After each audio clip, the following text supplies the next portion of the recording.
Hello everyone, मेरा नाम है गोपाल सोमानी।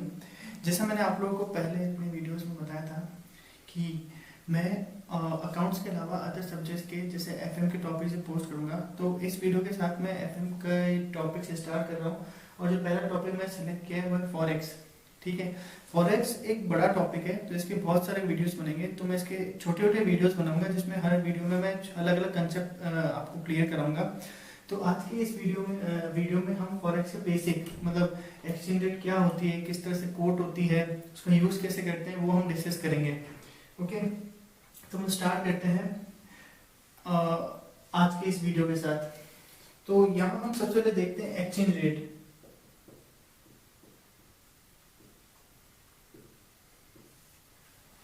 एक्सचेंज रेट का मतलब क्या होता है? एक्सचेंज रेट का मतलब क्या होता है कि एक करेंसी, वन करेंसी और दूसरी करेंसी,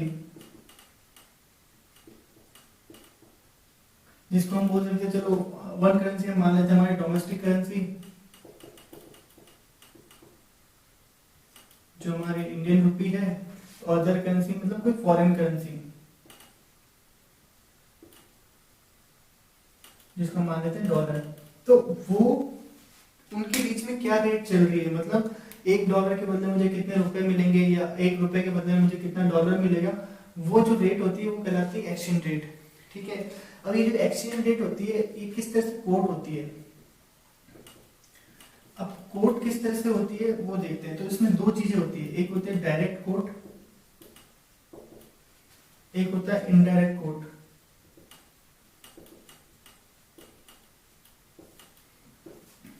ओके, तो जब हम जो नॉर्मल न्यूज़पेपर में देखते हैं या जब भी एक्सचेंज रेट देखते हैं डॉलर रुपए की, तो हम किस तरह से देखते हैं? हम जनरली देखते हैं $1 equal to 60 rupees for example. ठीक है, तो ये जो जनरली हम रेट देखते हैं ये होती है डायरेक्ट कोट। अब इसको हम डायरेक्ट कोट क्यों बोलते हैं? क्योंकि हम अगर इंडिया की बात कर रहे हैं तो इंडिया में ये हमारी होम करेंसी है, डोमेस्टिक करेंसी, और ये है फॉरेन करेंसी। ठीक है, तो डायरेक्ट कोट के केस में क्या होता है, एक्सचेंज रेट जो होती है वो मेंशन होती है in terms of 1 unit of foreign currency.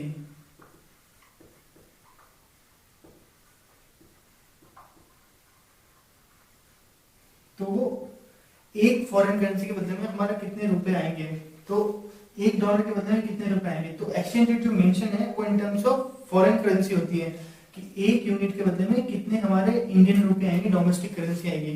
तो ये होता है डायरेक्ट कोट जो हम नॉर्मली देखते हैं कि $1 में कितने रुपए आ रहे हैं या एक पाउंड में कितने रुपए आ रहे हैं, वो मेंशन होती है 1 यूनिट ऑफ फॉरेन करेंसी, एक फॉरेन करेंसी यूनिट में कितने रुपए आएंगे। ये हुआ डायरेक्ट कोट। इनडायरेक्ट के कोट में क्या होता है, इनडायरेक्ट कोट मेंशन होता है in terms of 1 unit of domestic currency,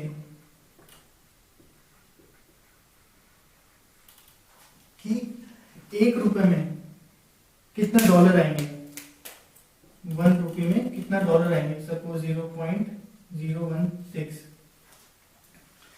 तो ये डिफरेंस होता है डायरेक्ट कोट और इनडायरेक्ट कोट में। डायरेक्ट कोट में 1 यूनिट ऑफ फॉरेन करेंसी के बदले में हमें कितने रुपए आएंगे, और इनडायरेक्ट कोट में हम देखते हैं कि एक रुपए में कितने फॉरेन करेंसी आएगी।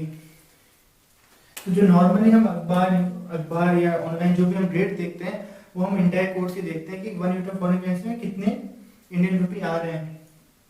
ओके, अब यह होता है कि देखो, अब डायरेक्ट कोड से हम इनडायरेक्ट कोड भी निकाल सकते हैं। तो बहुत ही सिंपल है, जब हमें पता चल रहा है कि $1 में 60 रुपए आ रहे हैं, ठीक है, इसको हम इस तरह से लिख सकते हैं कि 60 रुपए इक्वल टू $1। तो 1 रुपये इक्वल टू 1 डिवाइड बाय 60।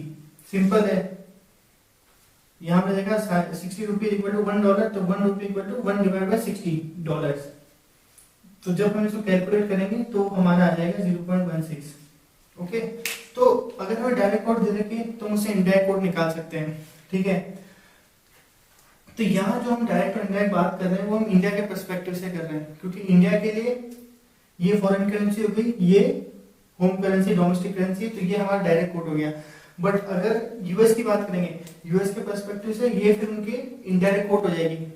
ठीक, क्योंकि यूएस के लिए ये होम करेंसी हो जाएगी डोमेस्टिक करेंसी, तो उनके लिए ये इनडायरेक्ट कोट हो जाएगा और वो डायरेक्ट कोट हो जाएगा। तो डिपेंड करता है किस कंट्री के लिए हम कोट देख रहे हैं, किस कंट्री में हम कोट देख रहे हैं, ठीक है। तो ये कंसेप्ट होता है डायरेक्ट और इनडायरेक्ट कोट का। तो यहां आप डायरेक्ट को इनडायरेक्ट में कन्वर्ट कर सकते हो, ओके।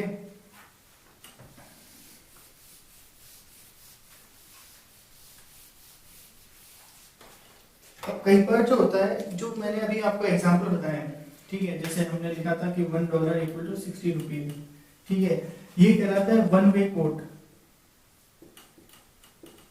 क्योंकि इसमें हमें एक ही रेट दे रखी होती है, तो कोई भी बाइंग होगी या सेलिंग होगी ऑफ करेंसी वो इसी रेट पे होगी, ठीक है। अब एक और कंसेप्ट होता है टू वे कोट।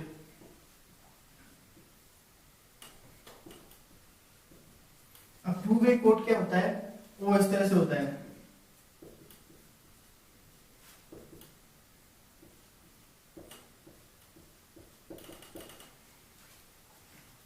यहां पे हमें दो रेट दे रखी होगी, एक रेट है 60, एक है 60.50, ठीक है। तो पहले इसे समझते हैं क्या है।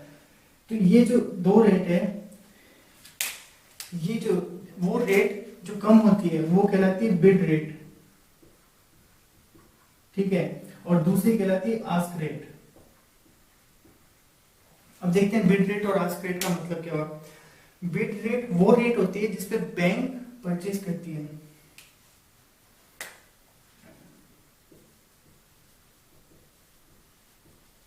Bank will purchase, bank will buy, okay.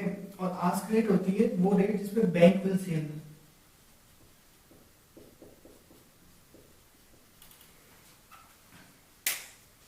तो इस रेट पे बैंक बाय करेगी, इस रेट पे बैंक सेल करेगी।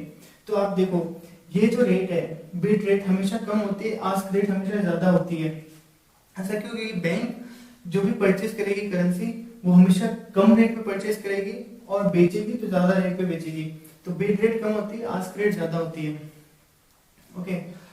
और ये जो मेंशन कर रखा है यहाँ पे, इसका मतलब होता है रुपी पर डॉलर। तो देखो कई बार क्या होता है नॉर्मल केसेस में, जनरल केसेस में क्या होता है, इसका मतलब यही होता है रुपी पर डॉलर। बट कुछ कुछ क्वेश्चंस ऐसे होंगे जिसमें इसका मतलब रिवर्स होता है, रिवर्स मतलब उसका मतलब निकाला हुआ होगा डॉलर पर रुपी। तो ये आपको ध्यान में रखना है, जैसे जैसे आप क्वेश्चन करोगे आप लोग को पता चलता जाएगा कि कौन सी करेंसी एक्सपेंसिव होती है कंपेयर टू रुपी, कौन सी करेंसी की वैल्यू कम होती है कंपेयर टू रुपी। तो उस अकॉर्डिंग आपको डिसाइड करना है कि ये क्या उन्होंने मेंशन कर रखा है, वेदर इट्स डॉलर पर रुपी और रुपी पर डॉलर। तो यहाँ हमें पता है कि जो डॉलर की वैल्यू ज्यादा होती है तो इट मींस इट्स रुपी पर डॉलर ओनली। तो जनरली इसका मतलब यही होता है कि दिस करेंसी पर दिस करेंसी, बट कुछ कुछ केसेस में वो उसको रिवर्स पे इंटरप्रेट कर रखा है। तो ये आपको ध्यान में रखना है बेस्ड ऑन कि किस करेंसी की वैल्यू ज्यादा होती है, किस करेंसी की वैल्यू कम होती है। तो जैसे आप क्वेश्चन करेंगे आपको क्लियर हो जाएगा कौन सी करेंसी एक्सपेंसिव होती है, कौन सी कंपेयर टू लेस एक्सपेंसिव या चीप होती है कंपेयर टू इंडियन करेंसी और एनी अदर करेंसी। तो ये है हमारा बिड रेट और आस्क रेट। तो अब इसका मतलब क्या हुआ कि यहाँ हमने देखा कि रुपी पर डॉलर मतलब एक डॉलर में कितने रुपए आएंगे, 60 या 60.50। मतलब अगर आपके पास $1 है, अगर आपके पास $1 है और आप बैंक के पास जाते हो कि ये $1 है कन्वर्ट इन रुपी, ठीक है, तो ऐसे टाइम में बैंक आपको 60 रुपए देगी, क्योंकि बैंक क्या कर रही है, बैंक डॉलर खरीद रही है। अब जब खरीद रही है तो कम रेट पे खरीदेगी, ठीक है, बैंक डॉलर खरीद रही है तो वो कम रेट पे खरीदेगी, ठीक है। और अगर आप जाते हो कि मुझे $1 चाहिए, बैंक के पास जाते हो कि मुझे $1 चाहिए, तो मुझे आपको कितने रुपए देने पड़ेंगे, तब आपको बैंक को 60.50 आप रुपी दोगे, तब जाके आपको $1 मिलेगा, $1 मिलेगा, ओके। तो ये होता है बिड रेट और आस्क रेट। बिड रेट मतलब जिसपे बैंक बाय करेगी, आस्क रेट जिसपे बैंक सेल करेगी। और एक और चीज है, तो बिड रेट और आस्क रेट का जो डिफरेंस होता है वो होता है, कहलाता है स्प्रेड। मतलब उसका फॉर्मूला है ask rate minus bid rate. इन दोनों का डिफरेंस तो यहाँ देख सकते हैं 0.50। तो स्प्रेड हुआ हमारा ask rate minus bid rate. अब हम कैलकुलेट कर सकते हैं, करते हैं स्प्रेड परसेंटेज। स्प्रेड परसेंटेज तो वो क्या हुआ, वो होता है ask rate minus bid rate divide by ask rate multiply by 100, वो हमारा मिल जाता है स्प्रेड परसेंटेज। तो हम देख, अभी हमने क्या क्या देखा, one way code, two way code देख लिया, ठीक है, बिड रेट आस्क रेट क्या होती है वो हमने देख लिया, और स्प्रेड परसेंटेज। तो मैंने जब आपको वन वे रेट बताई थी कि जब हमने देखा था कि $1 इक्वल टू 60, तो मैंने बताया था कि जब हमको रिवर्स, ये हमारा डायरेक्ट कोड था, अब इनडायरेक्ट कोड ज्ञात करने के लिए या हमें रुपी पर रुपी वैल्यू ज्ञात करने के लिए हमने क्या किया था कि 1 डिवाइड बाय 60 किया था, तो हमारा 0.16 आ गया, 0.16 आ गया था रुपी पर डॉलर, ठीक है, सॉरी डॉलर पर रुपी। तो अब इस केस में जब हमें टू वे कोड दे रखा होता है, तो अब हमें इसका इनडायरेक्ट कोड अगर हमें डिटरमाइन करना है तो कैसे करेंगे। तो यह हमें क्या दे रखा है, रुपी पर डॉलर दे रखा है, ठीक है, 60 और 60.50, ये हमारी बिड रेट है और ये हमारी आस्क रेट है, ठीक है। अब हमें डिटरमाइन करना है कि डॉलर पर रुपी, ठीक है। तो उसके लिए हमें क्या करना पड़ेगा कि जब हमें बिड रेट कैलकुलेट करनी है, इसमें भी हमें दो रेट कैलकुलेट करनी है, बिड और आस्क। तो जब बिड कैलकुलेट करनी होती है तो हमें करना होता है 1 डिवाइड बाय आस्क रेट, मतलब ये वाली रेट जो इसकी आस्क रेट है उससे हम डिवाइड करेंगे, और आस्क के लिए हमें करना पड़ेगा 1 डिवाइड बाय बिड रेट, ये जो बिड रेट है उससे हम डिवाइड करेंगे। तो देखो, जब टू वे कोड में अब हमें रुपी पर डॉलर दे रखा है, जब हमें डॉलर पर रुपी हमें कैलकुलेट करना है, तो बिड रेट के लिए हमें 1 डिवाइड बाय आस्क करना पड़ेगा और आस्क रेट के लिए 1 डिवाइड बाय बिड करना पड़ेगा। अब ऐसा क्यों, तो अब हमें पता है कि जो बिड रेट होती है वो हमेशा लेस होती है, ठीक है, और आस्क रेट होती है वो हमेशा हाई होती है, ठीक है।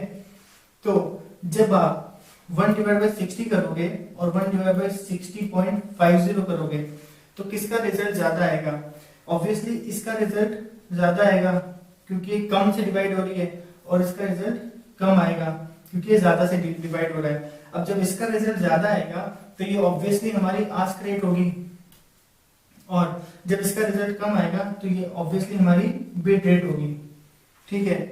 तो ये कंसेप्ट, ये लॉजिक है। तो अब हमें, ये हमारी बिड रेट होगी, ये हमारी आस्क रेट होगी, तो बिड रेट के लिए हमने क्या किया, डिवाइड किससे किया, 60.50 आस्क रेट से, और आस्क रेट के लिए हमने क्या किया, डिवाइड किया बिड रेट से। तो अगर आपको ऐसे याद नहीं रह रहा है तो आप सिंपली डिवाइड कर लो, 1 डिवाइड बाय 60 करो, 1 डिवाइड 60.50 करो, जो भी रिजल्ट आ रहा है, जो भी कम है वो हमारी बिड रेट है, जो भी ज्यादा है वो हमारी आस्क रेट है। तो यही कंसेप्ट इधर भी लगा है, इसलिए बिड के लिए 1 डिवाइड बाय आस्क कर रहे हैं, आस्क के लिए 1 डिवाइड बाय बिड कर रहे हैं, ओके। तो इस तरह से हम ये कैलकुलेट कर सकते हैं डायरेक्ट और इनडायरेक्ट कोड बिड और टू वे कोड के केस में।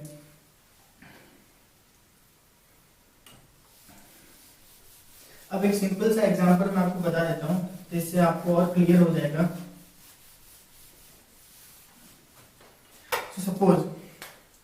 सपोज आपको $10,000 पे करने हैं, ठीक है, और आपकी होम करेंसी है, सपोज कर लेते हैं हम पाउंड, ठीक है। आपको $10,000 पे करने हैं, आपकी होम करेंसी पाउंड है, और करंट एक्सचेंज रेट चल रही है 1 पाउंड इक्वल टू 1.50 1.52, ये रेट चल रही है।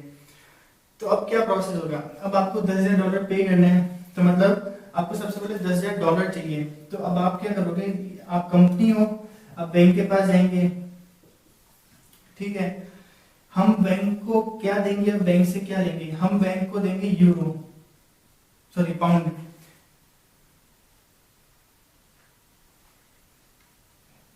हम बैंक को पाउंड देंगे और हम बैंक से डॉलर परचेस करेंगे। तो हम बैंक को पाउंड देंगे और बैंक से डॉलर लेंगे, ठीक है। तो इसका मतलब बैंक क्या कर रही है, बैंक क्या कर रही है, डॉलर सेल कर रही है और पाउंड परचेस कर रही है, ठीक है।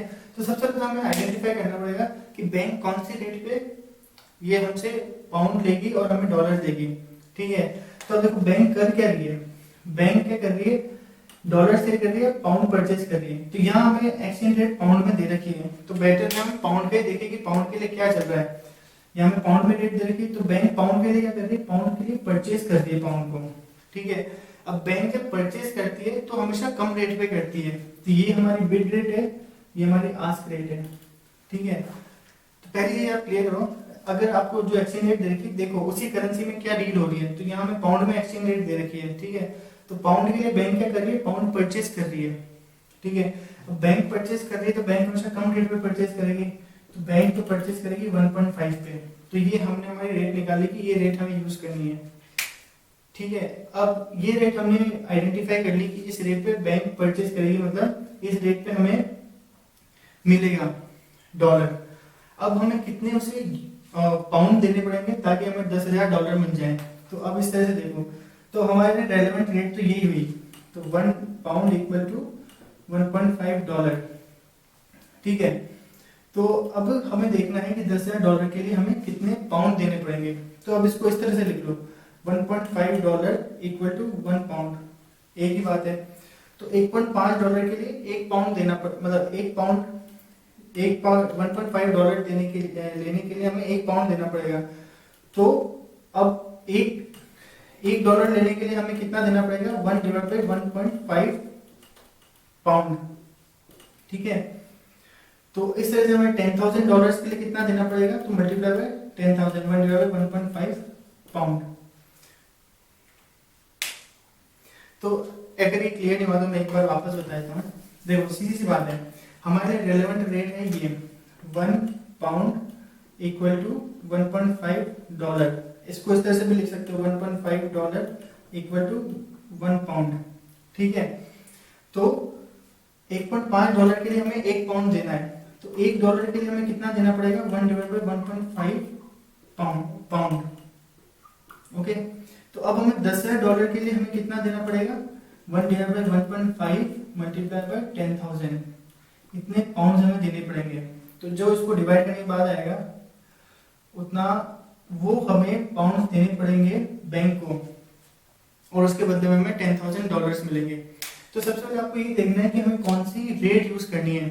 तो आप देखो बैंक बाय कर रही है, सेल कर रही है, उस अकॉर्डिंग आपको डिसाइड करना होगा कौन सी रेट वो यूज करनी है। तो यहाँ हमें पाउंड में रेट दे रखी थी, तो हमने देखा कि पाउंड के लिए बैंक क्या ट्रांजेक्शन कर रही है, बाय कर रही है, सेल कर रही है। तो बैंक बाय कर रही है तो हमने बाय के लिए बिड रेट ले ली। बिड रेट हमने यहाँ पे यूज की कि भाई 1.5 डॉलर के लिए एक पाउंड चाहिए, तो 1 डॉलर के लिए 1/1.5 पाउंड चाहिए। तो 10,000 डॉलर के लिए दिस मल्टीप्लाई बाय दिस, इतने हमें पाउंड चाहिए, इतने पाउंड बेच के हम बैंक से 10,000 डॉलर ले सकते हैं। तो ये बहुत ही बेसिक सा एग्जांपल है। तो अभी इस वीडियो में हमने यही डिस्कस करेंगे जो मैंने बताया है कि हमने क्या डिस्कस किया कि कोड्स क्या क्या होते हैं, डायरेक्ट और इनडायरेक्ट कोड्स, और 1 वे कोड, 2 वे कोड, और किस तरह से हमें रेट यूज में लेनी होती है, ठीक है। आई होप ये आप लोगों को क्लियर हुआ होगा।